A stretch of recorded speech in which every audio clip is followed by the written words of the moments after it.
nkoma ye bedi ne ade a eso na yenhwe efiri no abesi ne nsema hodo bi a edi etichi ewo yema mu na afei ye wia yento aso ene yeda so wo labor unrest adwumafo asabre dodo na egusu etietua na adwumafo atietia omotie ne bebusa se die nti no motietia ne nyina eye cost of living said ye asitremu eniama atimi akosoro ma remfi said ne eye June inflation aba June inflation aba ye no 29.8%. Enti de kire ni say inflation wa Ghana no 30%. We June dia ene Ghana Statistical Service de aba. Na adwumafo a omoti atuane hwe enra me update you no these are the year labor unions amene o kase ebinum watuatie mu ebinum so atretina omso ebetie. Number 1 Ghana National Association of Teachers NAT omo ewo strike mu sesi aye kase second week in a way. National Association of Graduate Teachers NAGRAT omo so ewo strike mu second week in the Coalition of Concerned Teachers omo so ewo strike mu second week in Nafe Teachers and Education Workers Union TEU omo so strike mu second week in Trade Union Congress for threatening strike. Ghana Medical Association for so threatening strike say by next month 1st August Sabai address omukola issue na ade almost be strike. Ghana Registered Nurses and Midwives Association almost so threatening strike. Also ama aban ultimatum face abria kwesi 1st August Sabai address omu consensus almost be tietia. Afei Health Services Workers Union almost so ama the same ultimatum almost so area anymore. Government and Hospital Pharmacists Association omunyina ama aban up to a year 1st of August Sabana address amo mukula a year cost of living allowance na almost umbeti etia. But na me no can say Senior Staff Association of Public Universities omo de omo tietia omo chese omo ewo strike omo nya dwuma enkosi saban ebe address omukula issue. Afei Union of Professional Nurses and Midwives Ghana omo so ati etia jana so omo so abo eyemra ne to hwemu a labor unions makomaku edu and within the space of 2 weeks ebi was strike dodo na so threatening strike say nyame am fa nyama ntu ya ma omo aban tutu nyama ya next month 1st of next month almost so ebeko strike na I said the ekoso ewo yema mu no but ye kan wasema yen kan nwiye no yen hwe nyama bihudo bi so ekoso secondary school emarafi 2-3 weeks mu ani ena Ghana chiamehene onumanyamfo mrashibe fe chiamehene onumanyamfo agbanso mana gbagben bo anan on announced visit a call a school feeding secretariat ko yesere nemasi course ofro no call national buffer stock baby Ghana di enu ani sie no mo ka che so ye wonuane bibrai de be ma suafo no because that there was a rumor said there's a food shortage at secondary schools so hold school feeding for no face challenges omo ka say everything is okay. Enra over the weekend reported by HS Oko secondary schools across the country enuane a shortage. Now stories here is almost published no. Food crisis, food shortage hit as students asked to go home early. Yes say eduane anwa kwatwo secondary school a ya ka chen crisis wo mbeko fie no makwa kodidi because mo to omunya eduane ni. Food shortage is said to have hit the free SHS policy affecting secondary schools students. Students are said to have been fed with a repeated menu in the various schools for lack of options. The situation is described as a bad one to extent that some of the schools are no longer concerned about nutrition but just any food to fill the stomachs of the student.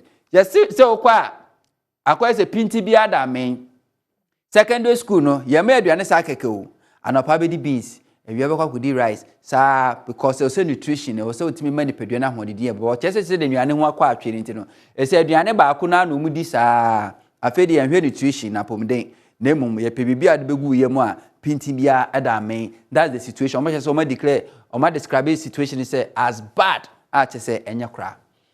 Head of schools complained some heads of the schools who spoke on conditions of anonymity said the government has failed to give them the 30% feeding component to purchase some perishable foods which are not covered by the supplier, the National Buffer Stock Company Limited. Omo chese aban e wo sika bia ode mo ndua ne omo koto no ohama bu pembe se eduasa 30% de aban wo sika bia ode mo a eno na omo de kokoto na eye National Buffer Stocks omunua na omo de komo omo no ye wo nuane bi wo ho no 30% and the national buffer stock nyom na supply enti aban mo musika no de akoto omo se ka say aban fa say sika no emaye enti ahokyere no. The headmasters lamented that the students have no choice but to eat their breakfast with an insufficient size of bread or mostly without bread at all. O say chemuni bibi ombaye enti nkwada no ya ni say oko breakfast a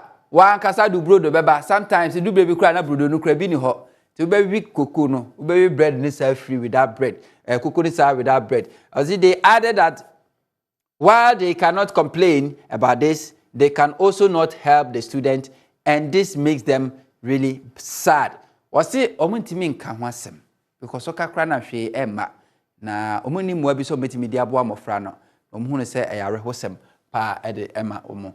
Wasi the situation has made it compulsory for the student to go home ahead of the planned vacation date.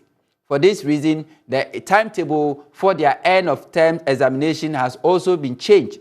Originally, the students were scheduled to vacate on September 15, 2022, but have been asked to vacate today, Friday, August 2022. No, na so mo betimi amakwan. Na so mo so etimi akofie because aduane ni ho nti wose mankora no kofie ntem no mo kodidi. Parents lament.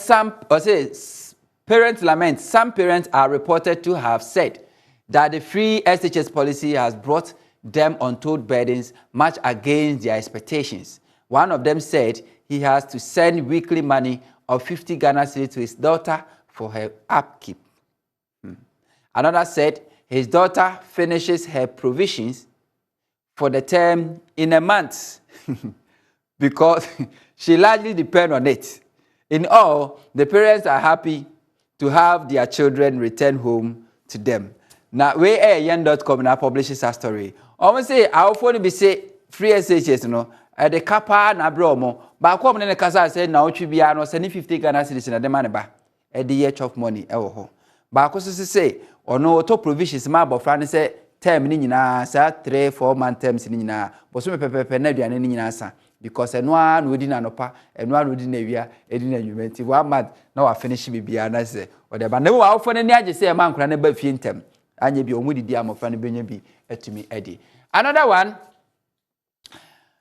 senior high schools race shut down as food shortage worsens. We TVSYZ online.com my xyz online.com na publisher say senior high schools across the country are on the verge of being shut down as the shortage of food supplies worsen.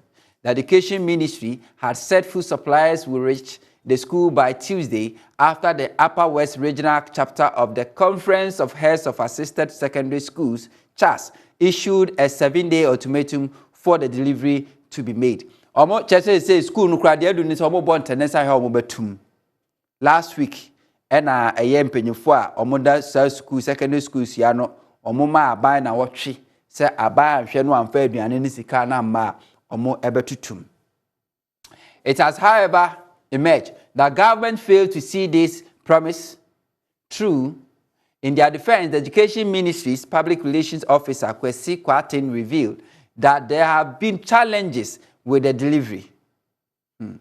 The development has caused further agitation among heads of senior high schools across the country. Say abane shebo Minister of Education shebo say na otwi mu aduane be kwa kudu nanso opinion na kasama forma so ye hwe ye nwumasua ensem so ye wura Kwesi Kwatin say omo enya oha kakra say ebre o say aduane kokodu no kra no omanya haw kakra e wo ho no mu a anam so ma si da bufuo pa ene koso e wo ye nto so school ahodo ai o mam. The Eastern Regional Chapter of CHAS is the latest to serve notice of possible shutdown of the schools should government fail to deliver the suppliers by the end of the week. Yes, so call a year secondary schools so ahodo wo apoye mantemwa omu kabomu kwa cheche form down omu kabomu kwa no do maka say na otwe nkwa na wiye na sa aban amfa aduane na mba ya de ombetutu schools num na so matimi akofie. So ene timakasa aban problems challenges are we facing nya de within 2 weeks.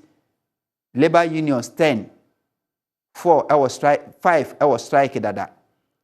5 akaso so I give the government ultimatum from now to a year August 1. So I'm far more almost so 88 year. Full shortages so I hate secondary schools I hold the memo. I just said you and bini ho. And until you have to for it was a force and colana near my quantum. So the be am crying baby few no my now 40 my baby didi. Acquire helper and at the eba. Now yen share asemba kwansa na yakọ yekom na hye fear. Another issue ebobo ba sisi ane se NDC fo wa na hye fie say electoral commissioner epeso oyi trotro about to di nchronwoma no compilation peso compile new voters register ebo ida so ne about $80 million. Na mo pese sa register ya omo pese omo ye no omo ye omo de Ghana card ne nko a na be ya hyensodi a obetimi de akotwere odin na omodwene ho omontia se omochese betimi du ntunso so bo na hwinte ne basabasa ye e de aba omamu esanse nye obi a ene wo bie yentie NDC eye dom kuma openi on name deputy minority chief whip onumunyanfo Ahmed Ibrahim eno ne central for twetwe nkomo yentie na eba electoral commission so eyi sanse mi bia no 90 the electoral commission eka ne yemfa ho adwene se de eboboba no yebetimi esi ano ntamo ana yentie no kada je mensa se enu nko ano no wogidie wom na oni gidie e wo Ghana passport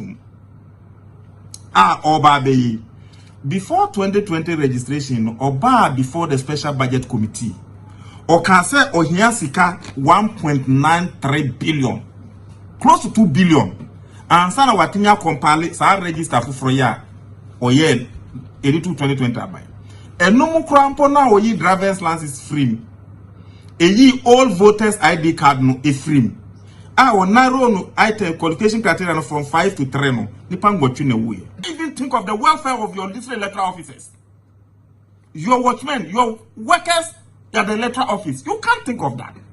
Since you are now thinking of a new register, I will maimu now every 4 years they will make a new register for elections.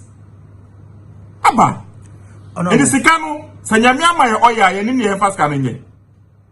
Say you go do ye ni ye fa go do ninye. You to area school munya adwumanye. Can't we think about them? 137. Say your man kwan mani le sa CI we are uhia nipa 183. No matter about ya ansa na wa anale. And we ya odi abra kude one farm special budget committee o. Ye na ye hwede so. Ye na ye ni sikasemu. But odi akoma subsidiary legislation. Ka odinu omu nim. Send your electoral commission staff anyway. Omu nim. Akuchira omukom omu nim. To the point that wow nim so omu chira omu. What track omu say sa the cars na district electoral officers 1 more kilometers. These are no mu use what so. You understand? Sika na ya di mo fo bibia what so. You are providing austerity measures at the electoral office. Meanwhile, this thing will not pass. Where we are, this thing will not pass. Because Ghana and Kwani or Maya Ewo. A dear a bit me Dani or Mina Butu dear. Yeah. We Honorable Ahmed Ibrahim, on a year deputy minority chief whip. Na said the Nesia Breno, Umsomo Makwama electoral commission, and compiling new voters register. The anti electoral commission for me, I am the Abba. We are not compiling a new register.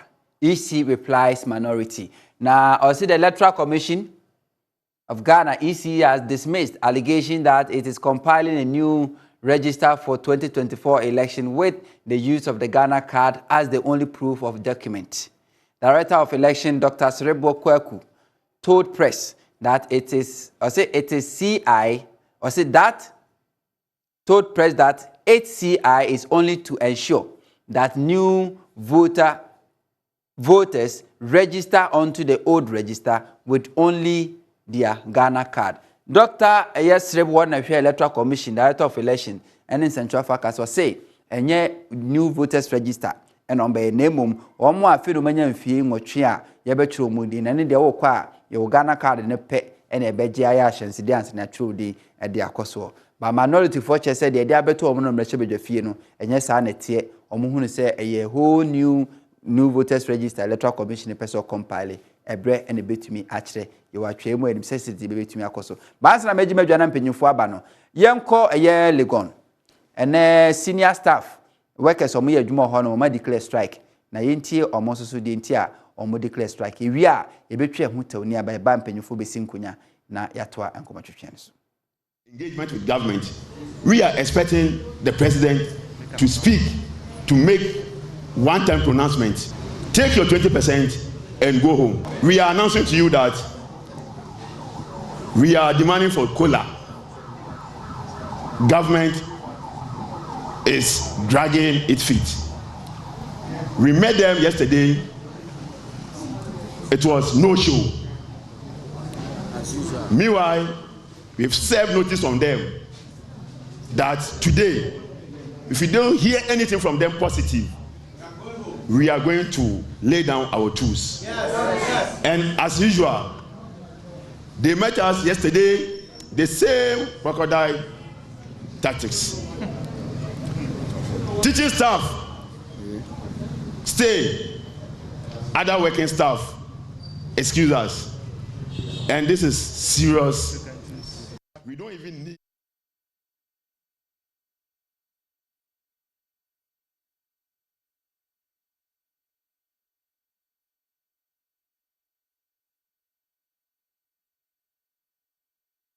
Enti we don't know where adwuma for me adwuma e wele gwa na almost declare strike so mo nkwa adwuma esanse kola no cost of living allowance na omonsa entumi enka yentwe hotel ne emre ba empanyifo a ebesi nkonya na nsema hodo a edi acheche IMF ni school nuane a short electoral commission nyina yebeto ato adwen dia fa won so betimi do adwen kire e dia ba WhatsApp number na da screen so no betimi asane WhatsApp no dia ba na kenkan nyina e dia ma yentwe won to ade masesia